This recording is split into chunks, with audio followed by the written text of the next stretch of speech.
Mykola Azarov became Ukraine's prime minister in March 2010.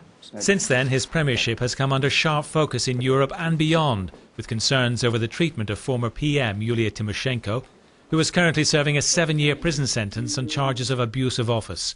He spoke with Euronews correspondent Sergio Cantone. Prime Minister, welcome to Euronews. There are a lot of concern in the European Union, especially among EU leaders, about the situation concerning the rule of law in Ukraine. Merkel, the chancellor of Germany, compared Ukraine to a dictatorship.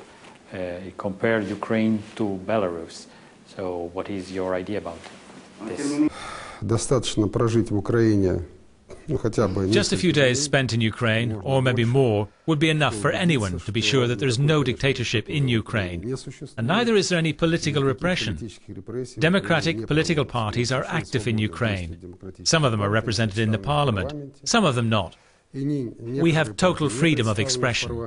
I personally regard Mrs. Merkel's remark to be politically incorrect.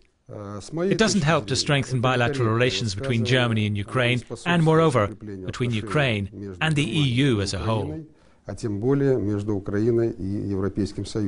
Don't you think that you have to find a way out from this situation that is putting your country in a terrible stalemate vis-à-vis your partners in the West? Mrs. Tymoshenko was not convicted for her political beliefs. She was convicted for forging an official document called the Directive of the Ukraine's government. Using this forged document, she made her subordinates sign a very unfavourable and detrimental contract for gas supplies with Russia. Now our country has to pay almost double the price for gas purchases compared to current average European prices. So, anyway, you think that the European Union leadership is drawing conclusions based on wrong legal informations about the situation in this country? I've asked a simple question about her actions. Was it a political decision or a crime? And I would like the respected European lawyers to answer this question.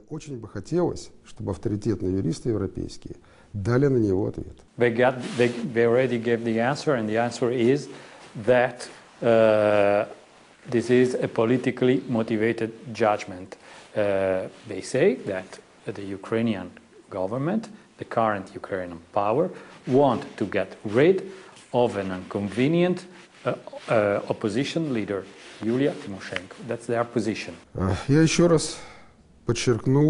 I would like to once again point out all the circumstances related to the case. I wonder whether the European leaders have full information about it. We are ready to provide such information. It is an irrefutable fact. So, there is a question. Was the investigation politically motivated, or was it called for by huge losses sustained by our country because of her actions? Prime Minister, I understand, but don't you think that there is also the fact that there is a lack of trust in the Ukrainian justice system abroad as well as in Ukraine? That's precisely why we've undertaken a huge task of reforming our judicial system.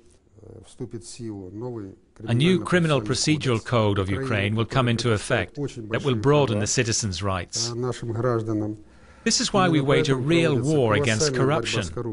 The scale of this fight is significantly wider than, say, 2 years ago. It really is a huge fight against corruption. We're trying to deregulate the economy because we see the problem, and we do our best to create a favourable investment climate in Ukraine. And we will succeed. Are you going to surprise in some way, somehow, the rest of Europe by letting probably Tymoshenko going to treat herself, her health problem, abroad? Let us not jump the gun. She is now undergoing treatment, which will enable us to understand whether any further medical help is required. After that, if there is a conclusion by competent and authoritative medical bodies that adequate treatment cannot be provided in Ukraine, but can be granted at some facility outside Ukraine, only then could Ukraine's leadership consider such a possibility, based, which I want to stress, purely on humanitarian grounds.